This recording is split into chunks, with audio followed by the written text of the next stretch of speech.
એટલે દોસ્તો આપ સર્વનું સ્વાગત છે આપણી ચેનલ હેલ્પ ઇન ગુજરાતીમાં। આજના વિડીયોમાં વાત કરીશું કે આવકનો દાખલો 2026માં કેવી રીતે કઢાવવો, કયા ડોક્યુમેન્ટની જરૂરિયાત રહેશે વગેરે માહિતી મેળવીશું। તો હવે જોઈએ કે આવકનો દાખલો એટલે શું। તો આવકનો દાખલો એ સરકાર દ્વારા આપવામાં આવતું એક પ્રમાણપત્ર છે જે વ્યક્તિ અથવા પરિવારની વાર્ષિક આવક દર્શાવે છે। તો જે પણ તમે આવકનો દાખલો કઢાવો છો, ઇન્કમ સર્ટિફિકેટ કઢાવો છો, એ તમારી વાર્ષિક આવક કેટલી છે એ એક પ્રમાણપત્ર છે।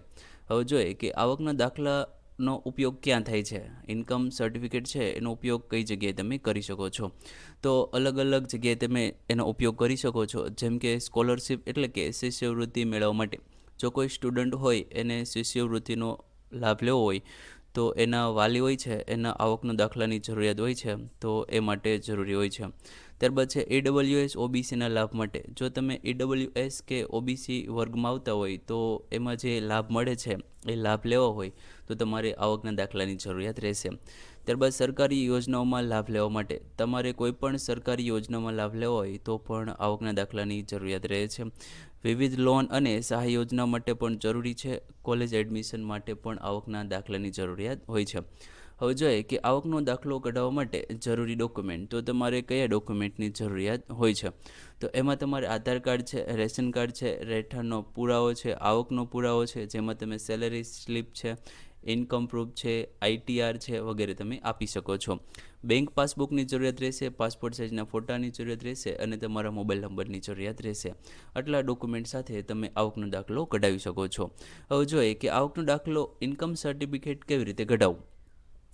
તો ઇન્કમ સર્ટિફિકેટ કઢાવવા માટે બે રીત છે, ઓનલાઈન અને ઓફલાઈન બંને રીતથી તમે ઇન્કમ સર્ટિફિકેટ કઢાવી શકો છો। તો બંને રીતની વાત કરીએ તો ઓનલાઈન અરજી દ્વારા તમારે જો ઇન્કમ સર્ટિફિકેટ કઢાવવું હોય તો કેવી રીતે કઢાવવું। તો એ માટે તમારે રાજ્યની જે સત્તાવાર વેબસાઇટ છે એ સત્તાવાર વેબસાઇટ ઉપર જવાનું રહેશે। વેબસાઇટની લિંક વિડીયોની ડિસ્ક્રિપ્શનમાં આપેલી છે, ત્યાં જઈને તમે એ વેબસાઇટ પર જઈ શકો છો।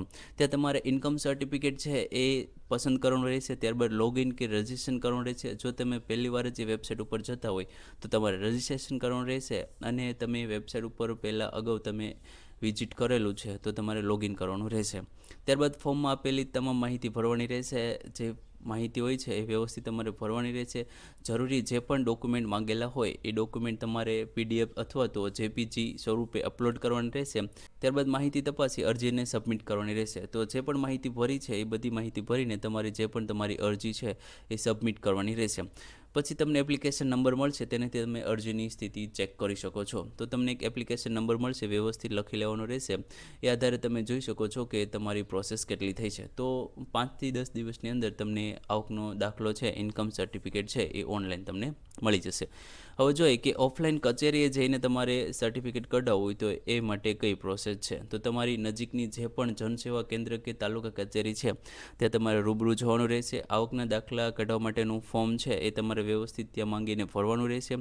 જે પણ માહિતી છે વ્યવસ્થિત સાચી અને વ્યવસ્થિત ભરવાની રહેશે। જે પણ ડોક્યુમેન્ટ માંગેલા છે એ ડોક્યુમેન્ટની ઝેરોક્સ તમારે જોડવાની રહેશે અને ઓરિજિનલ ડોક્યુમેન્ટ છે એ તમારી સાથે રાખવાના રહેશે।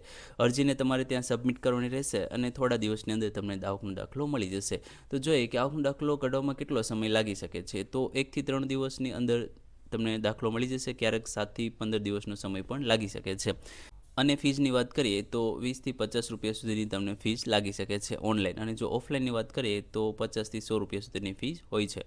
હવે જોઈએ કે આવકનો દાખલો કઢાવવા માટેની મહત્વની બાબતો થોડીક જોઈ લઈએ તો બધી જ માહિતી સાચી આપવી જરૂરી છે। જરૂરી ડોક્યુમેન્ટ ક્લિયર અપલોડ કરવાના છે। જે પણ તમે ઓનલાઈન ડોક્યુમેન્ટ અપલોડ કરો છો એ એકદમ ક્લિયર હોવા જોઈએ, વ્યવસ્થિત દેખાતા હોવા જોઈએ। મોબાઈલ નંબર સાચો આપવાનો છે, એપ્લિકેશન નંબર સાચવીને રાખવો એ તમારે આગળ જરૂરિયાત રહેશે। તો આ બે રીત છે, આ બે રીતની મદદથી તમે ઇન્કમ સર્ટિફિકેટ છે એ કઢાવી શકો છો ઓનલાઈન અને ઓફલાઈન। જો મિત્રો તમને વિડીયો ગમ્યો હોય તો જરૂરથી લાઇક કરી દેજો, ચેનલને સબસ્ક્રાઈબ કરી દેજો। ધન્યવાદ દોસ્તો।